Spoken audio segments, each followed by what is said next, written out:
Part 1. You will hear two people discussing an extramural course.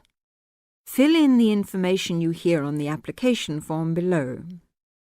First, you have some time to look at questions 1 to 6.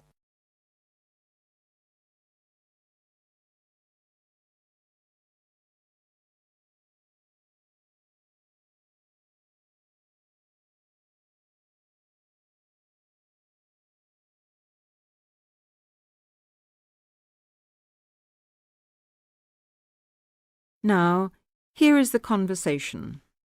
Hi, Jenny. What are you doing down here? Oh, hello, Steve. Well, I'm trying to fill in this form, but I'm having a bit of a struggle as I sprained my wrist playing tennis yesterday. Don't worry, I'll do it for you. Let's have your pen. Right, fire away. Let's see. I want to do the drama and theatre studies. I'd like to get the certificate.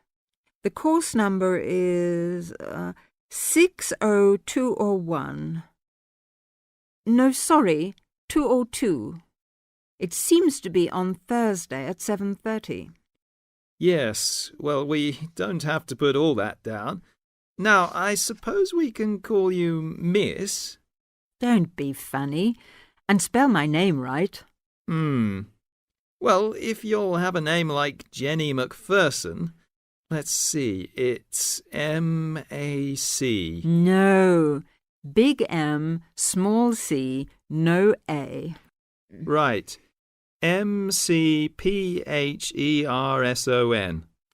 Yes, okay, and don't forget it's a capital P, Macpherson. Now, what's your address? Well, I've just moved, so it's 6 Westway Avenue, Longford. Hang on, don't go so fast. 6 Westway Avenue where? Longford. What's next? Your phone number, daytime and evening. Well, I've only got one, as we can't have calls at school in the daytime, so put down the evening one. 605-4829. 4829, OK. And you're a teacher. How old are you? 29? Wish I were. No, 32. Before you hear the rest of the conversation, you have some time to look at questions 7 to 10.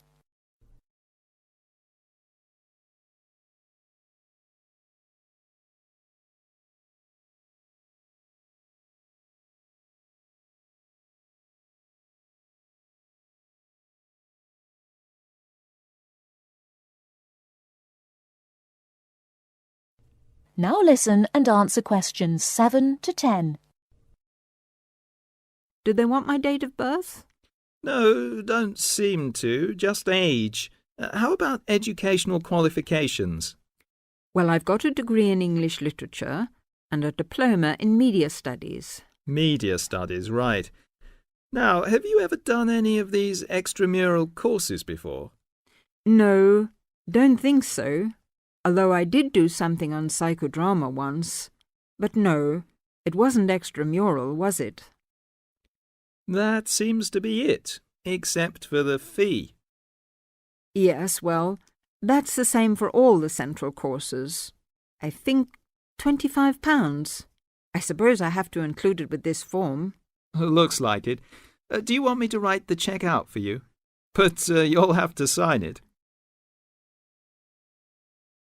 That is the end of Part 1. You now have half a minute to check your answers.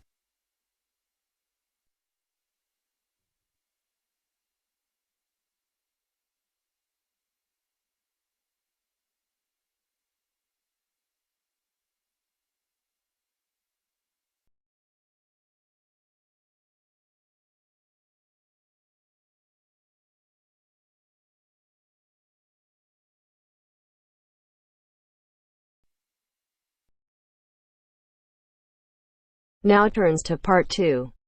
Part 2. You are going to hear a travel agent discussing a holiday booking with two customers. Look at questions 11 to 13.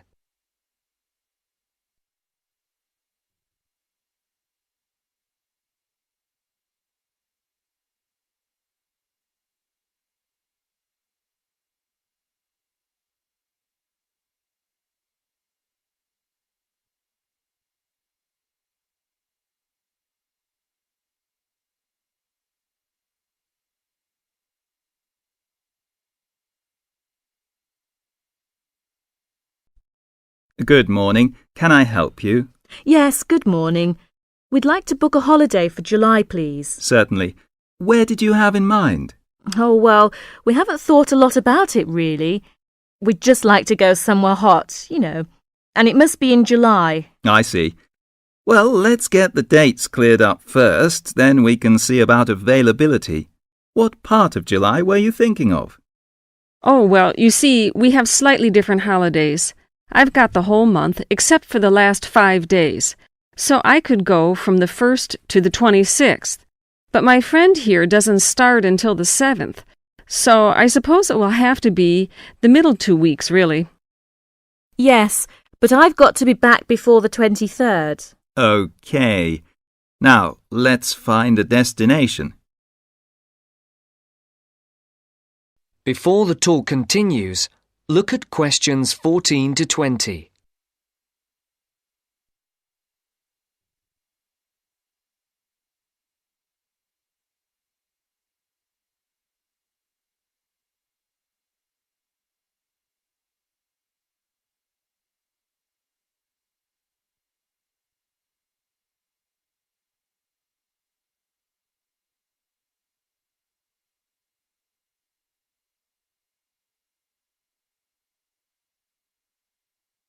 As you listen to the second part of the talk, answer the questions. Any preferences? France? Italy? Oh, not France. We went there last year and it was absolutely packed with teenagers, making noise and getting drunk all the time. Yes, it was terrible. We definitely want somewhere quieter this year. Well, of course, it depends more on the resort rather than the country. There are resorts in every country which cater for the family or the slightly older person. They're usually a shade more expensive, though, as you might expect. Oh, well, we don't mind paying a bit more if it means more peace and quiet, do we? Definitely not. It'll be well worth it. All right, let's have a look at what we've got on the computer. July. Was it 10 or 14 nights you wanted? Oh, the fortnight, please. Right. Well, let's start with Italy. We've got 14 nights, bed and breakfast in Sorrento for £345 from Manchester on the 14th. Or we've got... No, wait a minute. That's no good for me. We wouldn't get back till the 28th, and I've got to be back at work before that. Ah, yes. How about Sweden? 2 weeks, half board? How much would that be? That would be £540 from Manchester again. Well, 540... that seems too much. Well, madam, there's a surcharge for the airport, and it has a 5-star hotel.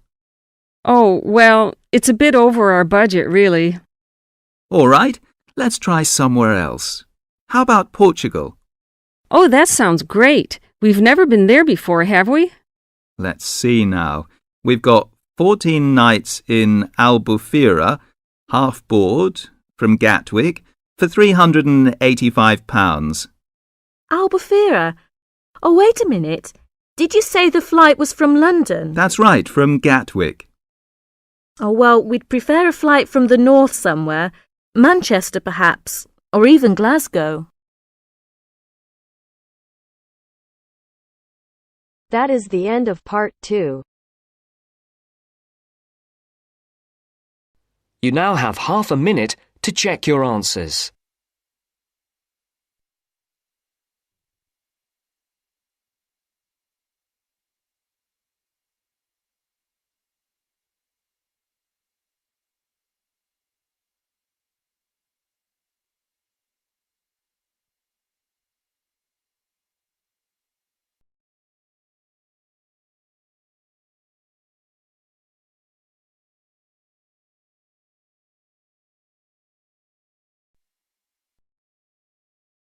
Now turns to part 3.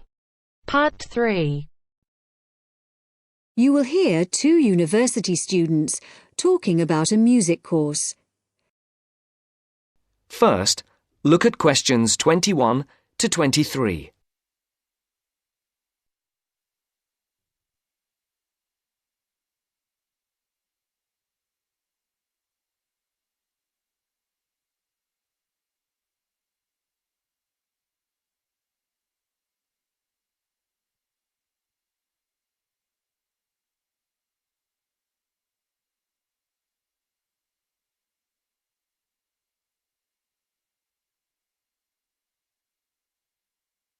As you listen, answer the questions. Josie, come in. How are you? I'm good. Can I get you a coffee or anything?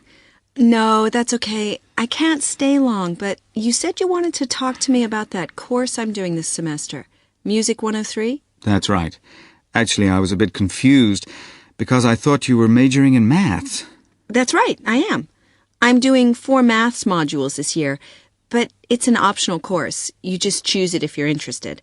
And you can do it whatever department you're in. Why? Are you thinking about doing it? Well, I'm not sure. What are the requirements? What?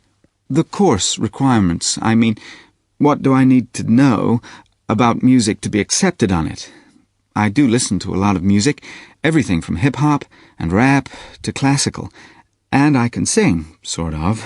Well, for a start, one special thing about this course is that it's distance learning.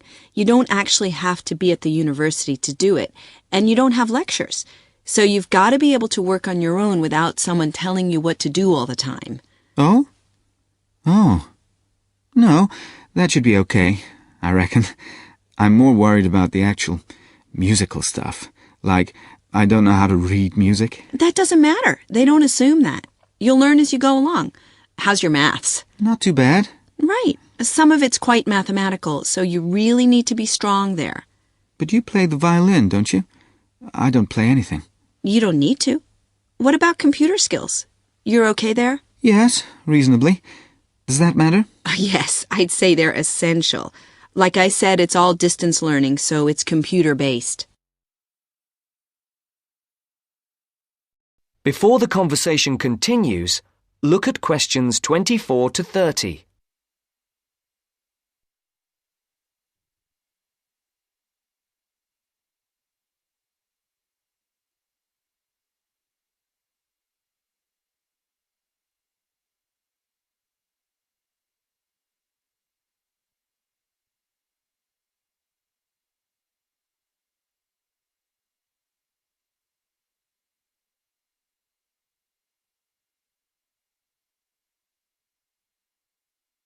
Now listen to the second part of the discussion. What about lectures? You don't attend any. It's all online. So lots of the students aren't here in Canada at all. They're studying from home all over the world. We've got someone from my group in Jamaica and a couple from Taiwan. Oh, and some from Hong Kong as well. So, how does it work? Oh, well, there's a multimedia course website on the internet where you can listen. You can listen and watch at the same time. And of course, you can do it at your own pace. So if you don't understand something, you just go back. Or if you want some more examples of the music, there are links there to things that you can listen to. There's quite a lot of theory, but it's all done through musical examples, so it's practical at the same time. Like in the last module I did, we looked at a bit of the music from the movie Star Wars. The Darth Vader theme, you know. Dum, dum, dum, dum, dum, dum. Yeah. Oh, yeah. Then we looked at a theme from Wagner's Tristan and Isolde. Do you know it? Written in the 1850s. And we could see there were all sorts of parallels between them. And that's a feature of the course. We often look at modern Hollywood themes to illustrate concepts in classical music. It sounds really interesting. Do you have a course book? No, we don't use one. We're given a software program called Notability Lite, and what it does is it presents what we write, the music we write, really clearly. And it also allows us to play back any piece of music on our computer at home. But that's not all. We can write our own music, quite complex stuff for various instruments, and the program plays it back to us. Plays the actual music? Yes, so it means that your computer is actually your own musical instrument. And we can even submit our finished pieces to our tutor by email. So you do need your own computer, obviously. Yes, with at least 64 megabytes of RAM. That's okay. I've got 128. Oh, and a CD-ROM and a sound card, of course. No problem. So, how long is the course? It's 6 months. There are 2 a year, so you could actually enroll for the next one if you wanted. It starts in January. I started last September and I finish in February. And how many credits is it? 3. In order to pass, you've got to do 6 assignments. I'm just doing my 4th one now. And take a final examination. Anyway, why don't you call round sometime and I'll show you the sort of things we do. You can even listen to some of my music. That would be great. Well, thanks, Josie. Now, are you sure you don't have time for that coffee? That is the end of part 3. You now have half a minute to check your answers.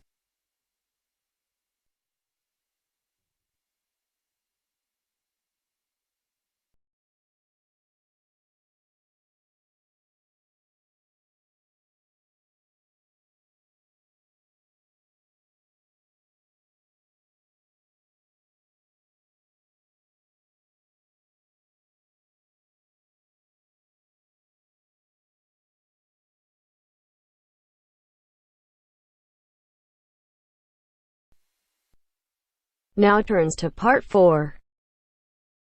Part 4. I'd like to talk about the changes to our leisure time, and I'll start by talking about lifestyle changes over recent years for women. First, you have some time to look at questions 31 to 40.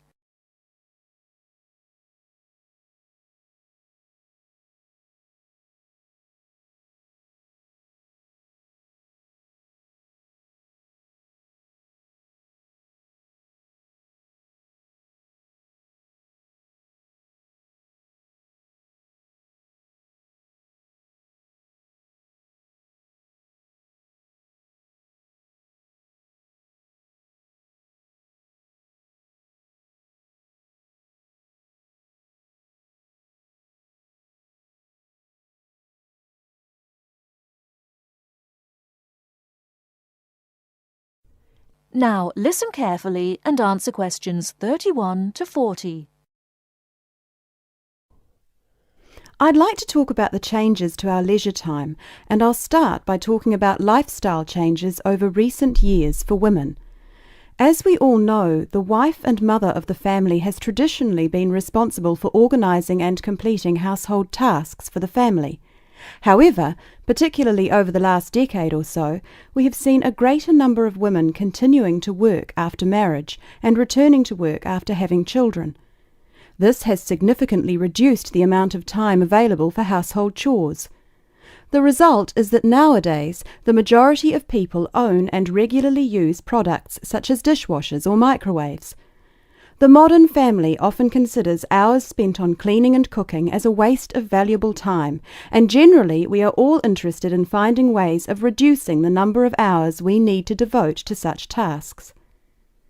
While washing machines have long been thought of as necessities by families, nowadays so too are microwaves and dishwashers. These goods can drastically reduce the amount of time we need to spend running our home and increase the amount of time available not only to go to work, but also to spend on leisure pursuits.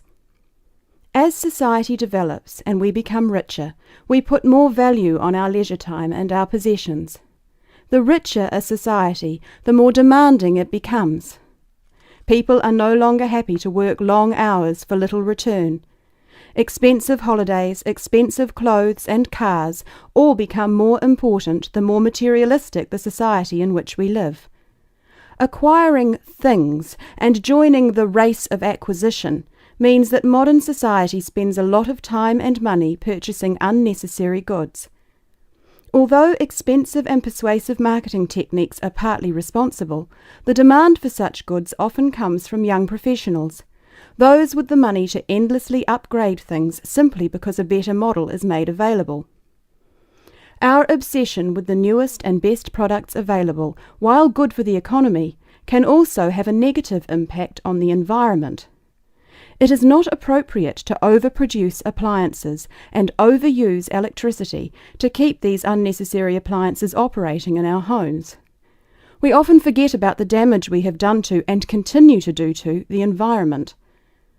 Others opposed to the overuse of appliances and technology also argue that from a social point of view, over-reliance on gadgets means that people are losing the ability to be creative. Traditionally, it was considered an enviable skill to prepare meals night after night for our families. Nowadays, women are more likely to gain approval from others for their success in their careers than their ability in the kitchen.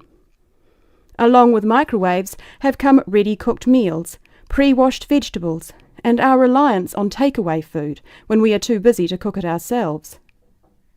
While there are obvious advantages and disadvantages to our increasingly active buying behaviour and changing wants and desires, it is likely that our desire to purchase labour-saving items will continue.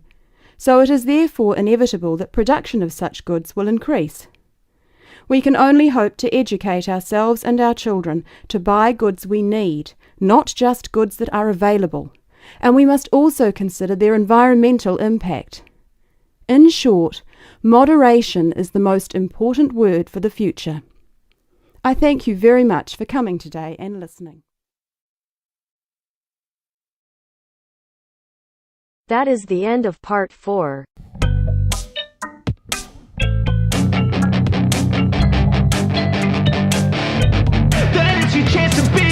Hey kid, don't ever let them get inside your head. They'll tell you what to do in life instead of everything you know that you could get. Don't let them guide your life towards regret. I'll fight for what I love with every breath. My past is filled with things I won't forget. I use them all to push me to my best. So treat the worst of times just like a test. If only I could go back in time, I'd tell myself. And the question for today is, the charts below show the favorite takeaways of people in Canada and the number of Indian restaurants in Canada between 1960 and 2015. Summarize the information by selecting and reporting the main features and make comparisons where relevant. So we are given these two graphs. One is a pie chart and another is a bar graph. The pie chart is representing favorite takeaways in Canada, which were Chinese, Indian, Italian, Persian, Thai, Mexican, Japanese, Greek and other, and some of the people who never ordered any food for takeaways. And the second graph, which is a bar graph, it is representing the number of Indian restaurants in Canada.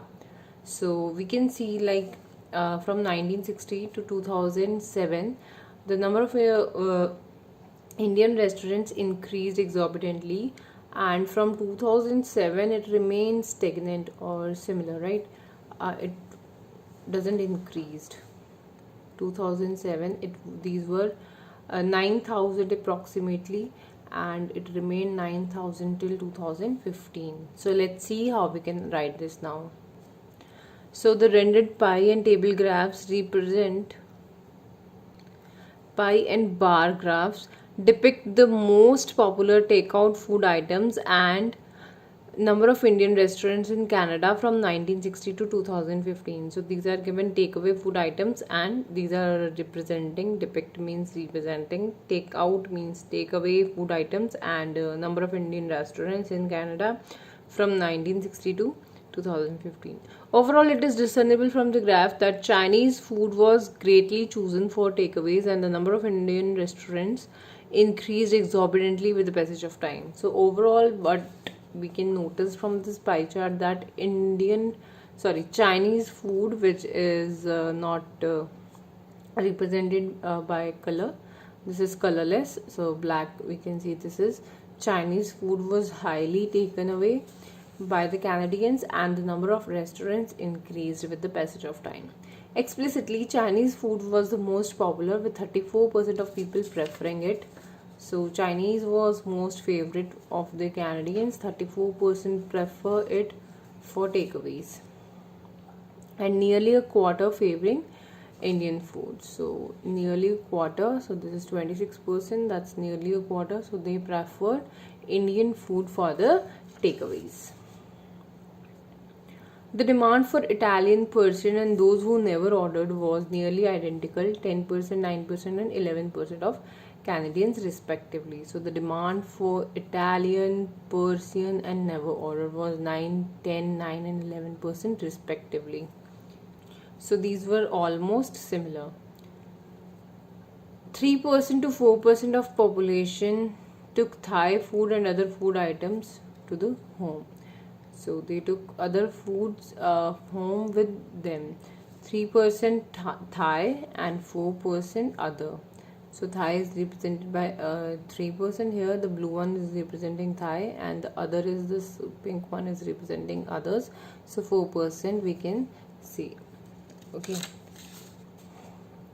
Now finally, only 1% of Canadians order Greek, Mexican and Japanese cuisine.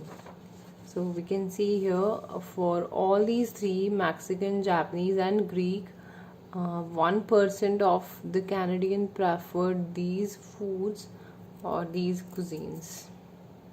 Now turning to the table chart, if we talk about it's a bar chart, not table chart. Turning to the bar chart, in 1960 there were only about 500 restaurants, which nearly doubled after a decade. So in 1960, here we can see there were only 500 restaurants were there in Canada, and it doubled in after a decade, means after 10 years. 1970 it doubled, like from 500 to 1000, and rose by 5-fold after 20 years. So after 20 years means in 1990 it rose by 5-fold, so from 1000 to 5000, so increased by 5 folds, 5 times, right? However, the number increased from 8000 in 2000 to 9000 in 2007. So here 8000 number of restaurants were there in 2000, and in 2007 the number increased to 9000, and from here then remained practically stagnant, means stringent. It remains similar and it didn't move, it neither increased or decreased until 2015. So this was for today. If you like the video, do hit the like button and subscribe to our channel. I'll meet you in the next video. Till then, bye bye and take care.